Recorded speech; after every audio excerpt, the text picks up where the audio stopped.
Bien, merci à tous les intervenants pour leur présentation de qualité. C'est la première fois qu'on assiste à un atelier aussi didactique, aussi précis concernant le craving. Je n'en ai jamais vu dans des congrès récemment. Aussi intéressant, aussi complet en termes d'approche. Alors moi j'ai une foultitude de questions, mais dont une partie ont été partiellement répondues à cet atelier. Ce que je vous propose, c'est qu'on commence par quelques questions de la salle, et puis ensuite, dans la discussion, les intervenants pourront rebondir. Voilà, je suis généraliste à Bruxelles. Je remarque une série d'éléments sur le craving. Je les pratiquais sans nécessairement tout connaître. En tout cas, je trouve que c'est très important de préciser aux patients, effectivement, qu'il va en être victime, parce que souvent, il ignore complètement, il ignore ce qui se passait. Il y a un autre élément qui me paraît important, c'est qu'il faut parfois beaucoup de temps pour le patient d'identifier le facteur déclenchant. C'est-à-dire qu'il y en a certains qui sont évidents. Mais parfois, le patient se dit, mais au fond, c'est ça qui m'a déclenché. Et c'est parfois toute une histoire qui est tout un travail de trouver quel est le facteur. Parce qu'on peut avoir un patient qui peut voir effectivement des gens consommer, etc., être totalement indifférent, et puis un élément qui va le faire basculer. Et ça, c'est un gros travail à faire. Et alors, parfois, c'est plus anecdotique. La semaine passée, j'avais un patient qui me dit, écoutez, docteur, je ne vais plus à la gare centrale. Chaque fois que je vais à la gare centrale, il y a beaucoup de sans-abri, je consomme.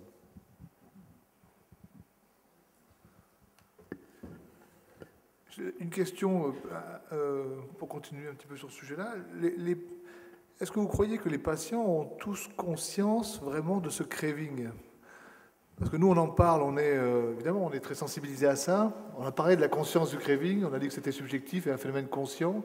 Est-ce que c'est 100% conscient ? Et est-ce que le patient qui a une addiction, une maladie mentale comme d'autres maladies mentales, n'a pas parfois un défaut d'insight qui lui complique un peu la perception de ce craving qui existe, que nous, on essaie de percevoir lorsqu'on interroge, mais spontanément, est-ce qu'il a conscience de ça ?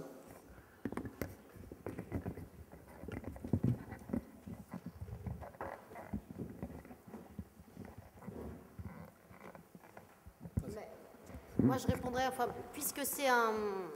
J'ai des problèmes techniques aujourd'hui. Puisque c'est un phénomène effectivement subjectif, conscient, il existe bien sûr des variations entre les personnes en fonction de leur capacité à pouvoir repérer des phénomènes subjectifs, leur capacité d'introspection, et que du coup les personnes qui ont beaucoup plus de mal pour identifier ces phénomènes-là, c'est toute une partie de la prise en charge de les aider, de les accompagner pour un meilleur repérage, sans quoi tout travail thérapeutique va être extrêmement compliqué. Et donc ça, c'est aussi un élément important, à mon avis, en termes d'effets et de pronostic de la prise en charge. Ça va être la capacité, bien sûr, du patient à repérer, identifier ces phénomènes. Et je pense que c'est aussi vraiment des aspects très importants du travail thérapeutique, de pouvoir l'aider à un meilleur repérage quand ça paraît compliqué. Alors, justement, les cahiers d'auto-observation, je pense, sont une partie très importante du travail, parce que en début de prise en charge, c'est vraiment un outil, il me semble, qui est très simple, mais qui est très utile pour justement augmenter cette prise de conscience. Si je peux juste ajouter, donc là on parle de la reconnaissance du craving en tant que sentiment subjectif de vouloir utiliser une substance, c'est une chose. Il y a aussi un problème de conscience par rapport au déclencheur de craving, par rapport au risque de craving. Et ça, c'est tout l'intérêt de la recherche, je pense, qui a été présentée par Dr. Sayre, dans le sens que je pense que les patientes savent très bien que s'ils voient une bouteille, ils vont peut-être avoir plus envie de boire de l'alcool. S'il y a une seringue, ils vont avoir plus envie d'utiliser de l'héroïne. Ce qu'ils ne savent pas, c'est que s'ils voient leur ami Jean-Pierre, qui vont aussi avoir de craving, ou s'ils sentent l'odeur de la cage d'escalier, que ça aussi. Il y a une partie de l'iceberg qui est sous l'eau, qui est associée à leur consommation. Certaines choses sont aléatoires, mais beaucoup non. Beaucoup de ces déclencheurs sont fiables prédicteurs de craving pour chaque personne, et c'est sous l'eau, ils ne savent même pas que c'est ça qui est la raison pourquoi ils sont bouleversés par la sensation de craving. Oui. Oui, je tenais à vous remercier effectivement pour ces présentations qui nous donnent des informations supplémentaires sur le craving, le concept du craving. J'avais envie un petit peu de rajouter parce qu'il me semble que le professeur Charles Nicolas de la Martinique avait également réfléchi autour du concept du craving, et ça fait déjà depuis une dizaine d'années, et qui nous avait pour le coup apporté un certain éclairage sur la façon effectivement de prendre en charge les patients. J'aurais souhaité aussi que les patients puissent être là pour nous parler effectivement aussi du craving parce qu'ils en parlent, et ils en parlent même très bien. Ils peuvent effectivement expliquer à quel moment ça arrive et dans quelles sensations ils se trouvent. Et là, je rejoins un petit peu, je n'ai pas tous les noms en tête, que c'est vraiment pour certains une source de souffrance, mais aussi de désorientation totale parce que certains disent qu'ils peuvent devenir complètement fous quand ça arrive. Alors, par rapport à l'étude qui a été faite, j'ai une question plus précise. C'est est-ce que l'équipe de Bordeaux, à un moment donné, va pouvoir aller plus loin sur cette réflexion autour du craving et d'une possibilité thérapeutique en termes de pharmacologie? C'est-à-dire comment on pourra, à un moment donné, soutenir ces patients concrètement avec une molécule, en plus de toutes les thérapeutiques. Mais est-ce qu'un jour, on pourra arriver à cela, histoire aussi un petit peu de gérer les choses très différemment et d'avoir bien sûr un support moléculaire? Ça, c'est une question, une première question. Et la deuxième, c'est juste un décentrage de lunettes, enfin choisir une autre lunette, c'est-à-dire que pour nous, enfin pour moi, par rapport au travail que l'on peut faire dans l'Exapa et Carude, la rechute pour moi fait partie du processus thérapeutique. Donc, si rechute il y a, en quoi effectivement, en quoi c'est un problème? Voilà, c'est un petit peu une question, enfin une hypothèse, en tout cas un avis que je soumets. Oui, il y a deux questions. La rechute est un problème si c'est un échec, mais si c'est une rechute, c'est peut-être pas un problème. Mais je pense que par rapport à cette question de rechute, on est tous d'accord que la rechute n'est pas bien sûr un problème, ça fait partie, c'est un symptôme central de la maladie et c'est une cible de la prise en charge, mais ça fait tout à fait partie intégrante du processus de soins, ça. Concernant donc, justement, ce qui est important, c'est de pouvoir un petit peu dédramatiser, déculpabiliser et essayer d'enlever le plus possible cette dimension très stressante et anxiogène du craving, de la reprise de consommation. Concernant la pharmacothérapie, puisque la première question relevait de la pharmacothérapie, et notamment de l'intérêt de du craving dans le développement de nouvelles pharmacothérapies dans le domaine des addictions. Bon, peut-être le professeur Yacom pourrait répondre. Il y a quand même déjà des pistes. De façon plus large, si on recentre les choses sur le craving, et si le craving est un élément... Parce que ce qu'on sait depuis très longtemps, et depuis,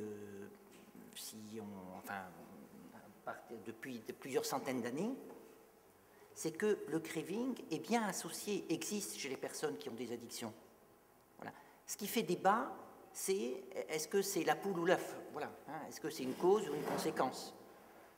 Et donc, si ce n'est qu'une conséquence de l'usage, qu'il y a d'autres causes, agir sur le craving, il faut le faire parce que ça fait souffrir les gens, ça c'est clairement, donc il faut le faire à ce titre-là, mais ça ne va peut-être pas avoir d'impact au long cours. Si c'est central, et les données qu'on a partagées ici et d'autres, c'est ça qui fait débat dans la littérature, si c'est central, il y a des données qui font penser que c'est un élément central, moteur, à ce moment-là, il y a un intérêt à agir dessus. Et du coup, à réviser, je dirais, l'ensemble de nos thérapies. Et parce que la plupart de nos thérapies ont des effets assez larges. On les utilise souvent avec une intention, mais ils ont des effets larges. D'ailleurs, c'est ce qu'on appelle les effets secondaires, que ce soit des approches relationnelles ou des approches qui utilisent des médiateurs pharmacologiques. Voilà. Donc, du coup, si le craving est important, une TCC qui ne serait pas centrée sur le craving passerait à côté. Et parmi les médicaments dont nous disposons déjà actuellement, regardez, est-ce qu'il n'y en a pas qui agissent sur le craving et les reconcevoir pour cibler, favoriser cet effet.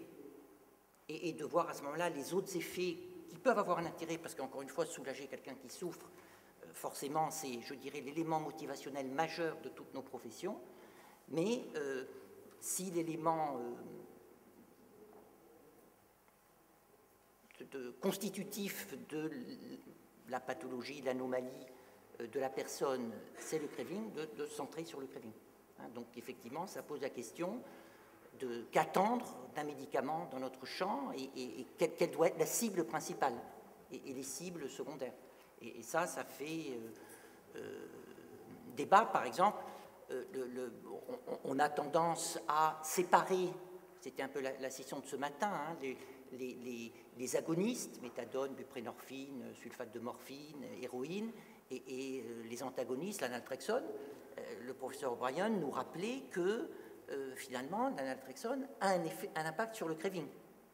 Voilà, donc on peut se dire, bah, tiens, du coup, est-ce que la méthadone, la buprenorphine, ça a un impact sur le craving? Est-ce qu'un patch de nicotine, la varénicline, ça a un impact sur le craving?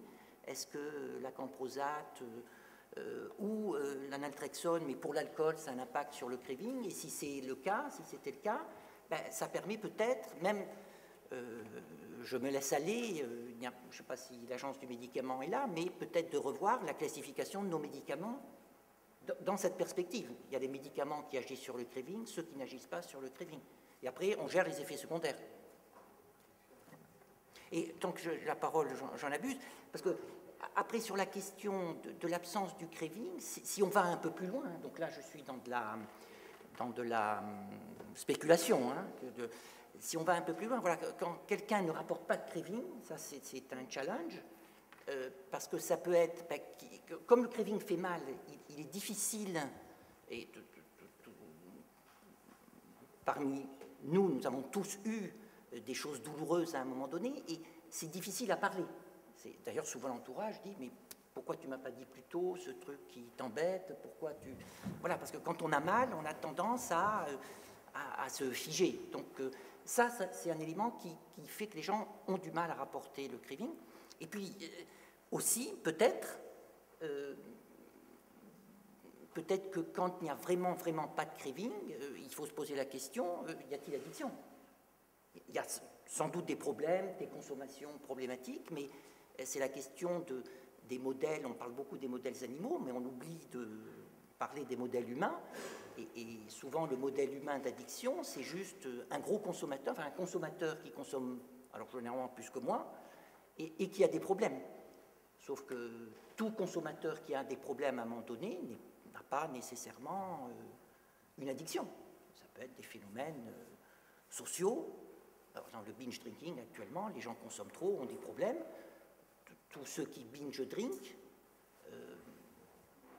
n'ont pas nécessairement une maladie en soi. C'est un phénomène social, c'est un phénomène collectif. Voilà. Oui, c'est juste, on va vous passer le micro. C'est intéressant ce que vous dites là, parce que j'avais noté au cours des présentations deux questions qui font écho à ça. Addiction, peut-elle exister sans craving? Alors vous évoquez le fait que peut-être que non, mais pour l'instant, en tout cas, ce n'est qu'un élément diagnostique de l'addiction, le craving. Et il peut ne pas exister, et on peut poser quand même le diagnostic d'addiction, c'est une réalité. Alors, voyons-nous souvent des patients qui n'ont pas de craving? Oui, enfin, ça arrive d'en voir. Peut-être qu'ils ne sont pas addicts, mais ça arrive. Peut-être qu'on a une difficulté à identifier le craving, peut-être qu'ils ont une difficulté à le percevoir, peut-être qu'on n'est pas suffisamment bon pour leur faire identifier ce craving. Mais il me semble que ça existe. Il y a des patients on le voit beaucoup dans les problématiques d'alcool, où on a une forme d'habitus, plus que le craving, où en fait les patients ne savent plus beaucoup, ils n'arrivent plus à dire pourquoi ils consomment, mais je pense qu'il y a aussi des détériorations cognitives qui apparaissent aussi dans l'addiction, qui rendent complexe l'identification du craving. On ne connaît pas la prévalence du craving dans les populations de patients addicts, ça n'a jamais été évalué réellement. Les patients qui auraient vraiment un craving, est-ce que c'est 100%? Est-ce que c'est pas 100%? Mais ça, c'est lié au fait que cette dimension, elle est assez récente. On le connaît ici? Il y a une revue de la littérature qui est sorti là, il n'y a pas très longtemps, enfin il y a un an ou deux de Tiffany qui rapporte un peu tous ces éléments. S'il y a des études quand même qui ont décrit le craving et qui montrent quand même que c'est un marqueur, un élément qui permet de discriminer les populations addictes des non-addicts. Il y a quand même un pouvoir discriminant et il me semble que c'est des prévalences autour de, pas dire de bêtises, mais autour de 90%. D'accord. 80-90%. Oui. Je sais que nous, on a regardé en tout cas au département d'addictologie par rapport à des études, c'était un critère d'inclusion, et on avait 95% des sujets qui consultaient, qui étaient dépendants, qui ressentaient du craving, donc 5% qui ne le ressentaient pas, après qu'on leur explicité ce que c'était. Oui, donc une forte majorité, et il y a toujours un petit nombre qui... Donc peut-être qu'un jour, dans le diagnostic d'addiction, on dira craving, c'est la condition indispensable, et puis ensuite, il y aura des critères supplémentaires qui permettront d'évaluer la sévérité de l'addiction, peut-être alors. D'accord. Il y avait des questions là-bas à droite? Oui. Ah non, pardon. Non, mais... Albert Askovic. Oui, Marc, ce n'est pas l'État qui intervient. Je me mets à l'aise.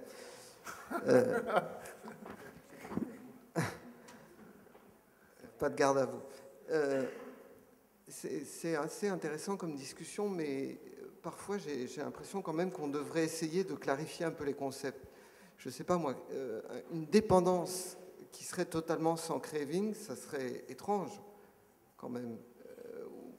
Qui serait réellement... Où serait la dépendance alors? Si la personne n'a pas des moments ou des occasions ou des... Je sais pas, des modes d'organisation qui le poussent, alors quelle est la dépendance alors là du coup? Ça devient une espèce d'acte automatique, mais bon, on ne sait plus très bien.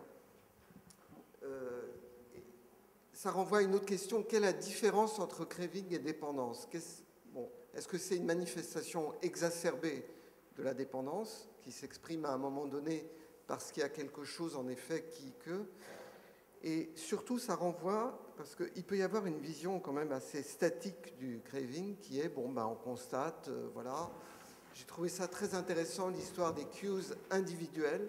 Ça, c'est vraiment très intéressant de pouvoir faire un travail psychothérapique, en fait, avec une personne, qui est d'avoir une tentative de comprendre ce qui, dans son histoire personnelle, parce que c'est pas simplement voir son copain, j'imagine que rencontrer son copain, c'est pas simplement parce qu'il a consommé avec lui, c'est que ça lui rappelle des choses sans doute un peu plus profondes dans son histoire.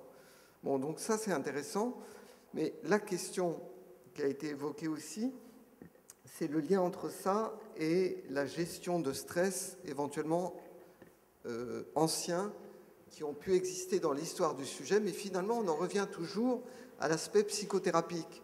Donc soit le craving devient un instrument de pure publicité pharmaceutique, parce que tous les médicaments dans toute la pharmacothérapie existante actuellement, vous verrez dans les brochures, réduit le craving, etc. Bon, c'est un argument tout à fait important et peut-être réel, hein, je ne discute pas ça, au point qu'on se dit il y aurait peut-être une pharmacothérapie anti-craving, mais qui en elle-même provoquerait peut-être aussi un craving d'avoir recours à cette pharmacothérapie. On voit que c'est sans fin. Donc soit on va dans cette voie qui est peu dynamique, soit au contraire on va dans une voie dynamique au sens psychothérapique, qui est de repérer avec le sujet et dans son histoire récente et plus ancienne, ce qui en effet peut faire que, placé dans une telle situation, face à un conflit intrapsychique par exemple, la solution pour lui peut être de consommer un produit. Moi, je vois ça, par exemple, sans recourir à la cocaïne, dans le cas de la cigarette. On sent bien qu'il y a l'histoire de l'ennui, une espèce de vague ennui, dépression, impulsivité, compulsion, qui est quand même très importante et qui est renforcée actuellement, par exemple, en ce qui concerne le craving de la cigarette, par la triade sortie pour fumer, prendre un café et consulter ses messages sur son portable, etc. Donc on voit qu'il y a différentes manières d'aborder cette question du craving et de le tirer plus vers une analyse subjective et psychothérapique ou au contraire vers quelque chose de plus, je dirais, de moins subjectif. Merci pour ces commentaires. Il y avait une remarque, le professeur O'Brien voulait faire une remarque, et puis on prendra la question ensuite, bien sûr.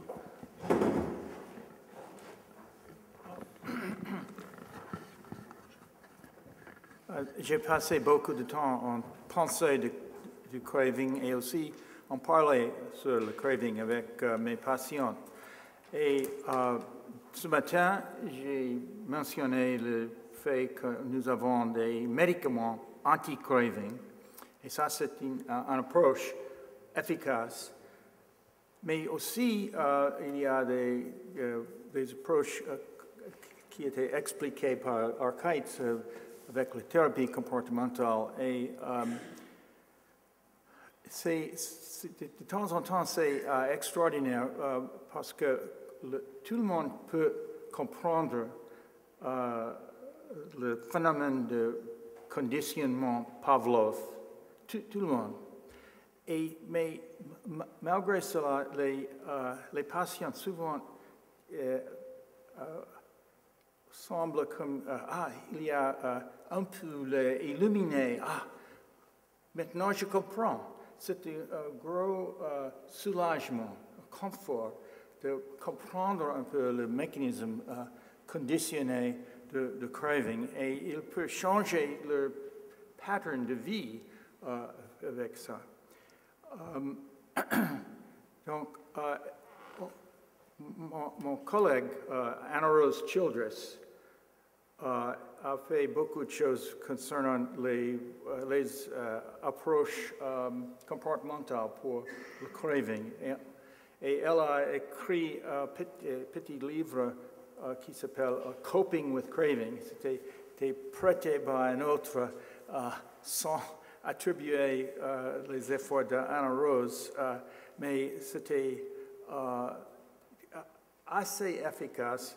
Mais le problème est, on fait les essais avec de déconditionner pour comme le conditionnement de Pavlov et avec la répétition et aussi avec les efforts de faire quelque chose contre le craving et l'anxiété, le stress, etc. Et souvent avec le progressive relaxation des muscles et aussi le respiratoire et les choses comme ça. Et ça peut marcher très bien avec les cues artificiels qu'on peut fabriquer dans le labo. Meilleure façon de... Et je suis sûr que dans l'avenir, on va avoir des médicaments plus efficaces, mais je pense que toujours il sera pour le meilleur résultat d'avoir une combinaison de le comportemental et le médicament en même temps. Merci, professeur O'Brien. Une dernière question, non, deux questions, il y en avait deux. Allez-y. Plus qu'une question, une remarque, Gaël Lagadègle du XAPA de Saint-Malo. Il me semble qu'on n'a pas fait assez la différence entre manque et craving, et qu'on voit bien cette différence-là chez certains patients sous buprenorphine, par exemple, qui disent qu'ils n'ont pas d'état de manque, mais que la buprenorphine ne leur supprime pas du tout l'envie de consommer. Alors que chez eux, en général, la méthadone va supprimer à la fois l'état de manque et l'envie de consommer. Et puis, il me semble, enfin personnellement, quand je prescris de la buprenorphine, de la méthadone ou du baclofène, j'ai vraiment l'impression de prescrire des traitements anti-craving. Et c'est ça que je fais à longueur de temps. Je ne fais rien d'autre que d'éteindre au fil des années le craving. Et chez beaucoup de ces patients-là, il n'y a pas de psychothérapie parce qu'ils n'en ont pas le désir et que finalement, les problèmes se résolvent d'eux-mêmes en vieillissant avec le traitement et en vieillissant avec un traitement qui contrôle le craving, même si je suis particulièrement content d'avoir vu évoquer la dysrégulation du système de stress parce que c'est... depuis longtemps que je dis dans ce type de réunion-là que 2 patients sur 3 qu'on voit, en fait, sont des gens qui ont été maltraités dans l'enfance et qui ont des séquelles au long cours de ces maltraitances avérées. Et parmi les séquelles au long cours, il y a sans doute une vulnérabilité aux états de stress, une sorte de syndrome de stress post-traumatique lié à des événements réels survenus dans l'enfance. Je suis très heureux d'être venu à cet atelier, premièrement. Je voudrais faire une remarque et puis poser une petite question. La remarque, c'est que j'ai envie de replacer le craving dans l'histoire du soin, parce que ça n'a pas peut-être tout à fait la même signification tout au long du soin. Un patient qui est bien inséré dans le soin depuis longtemps, qui a du craving, c'est vrai qu'il faut se faire du souci, mais il y a toute cette zone grise au début du soin où le patient a une volonté de se traiter, d'arrêter ses consommations, et en même temps, il n'a pas encore réussi à faire tout à fait le deuil de ses comportements. Et il y a des cravings qui se reproduisent le week-end, par exemple. Les gens se soignent la semaine, et puis le week-end, ils y retournent un petit peu parce qu'ils sont justement dans cette zone un petit peu incertaine. Voilà, ça c'est... Je pense que la signification tout au long du soin n'est pas exactement la même. La deuxième chose, je voudrais poser une question sur les rêves de consommation que font les patients et qui sont quelquefois très douloureux, très culpabilisants pour eux. Et il y a de nombreux patients qui rapportent ces rêves de consommation et je voudrais savoir si ça peut s'intégrer dans ce système de craving ou pas.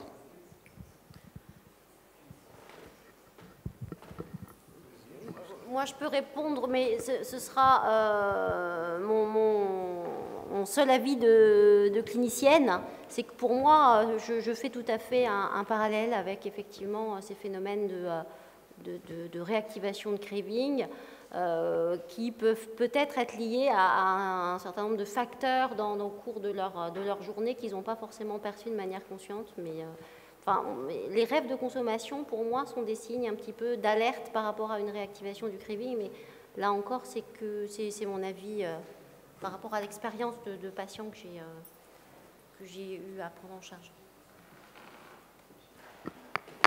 Bien, on va devoir... Il y a une dernière question, on peut déborder? On déborde? Allez, dernière question, madame. Allez. Débordons. Oui, bonjour. Donc, je suis Pascal Boutillon. Je travaille dans un XAPA à Paris, donc l'association Charonne. Et en fait, je vous remercie de cet atelier puisque dans ma pratique, je m'étais beaucoup intéressée à cette question du craving et je pratique, moi, les groupes de Marlat en 8 séances qui sont des séances de groupe qui allie à la fois les TCC, donc avec tout ce qui a été présenté tout à l'heure, et du travail corporel.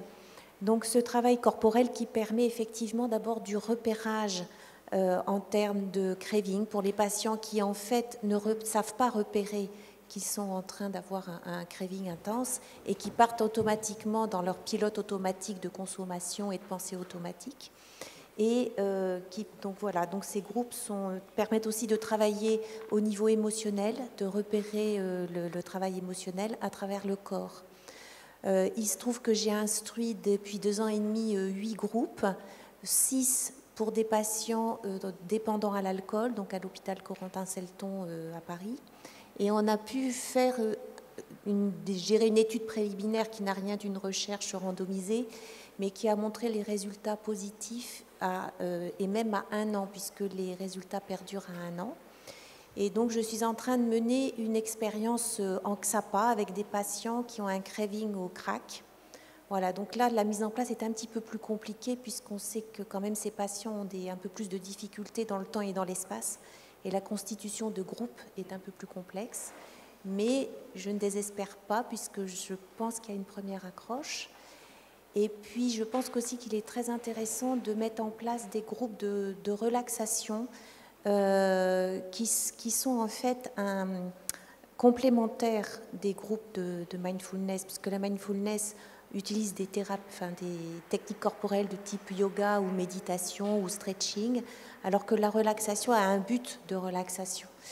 Et je pense que c'est un premier pas vers une compréhension du corps, puisque nos patients se sont beaucoup abîmés en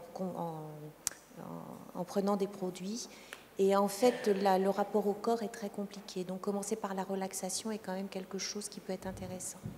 Voilà, je voulais juste partager un petit peu cette pratique. Merci beaucoup. Peut-être Oui. juste une remarque. Vos propos m'ont fait penser à un autre élément, c'est que Joël Svendsen l'a dit au début, le craving, c'est vraiment un élément,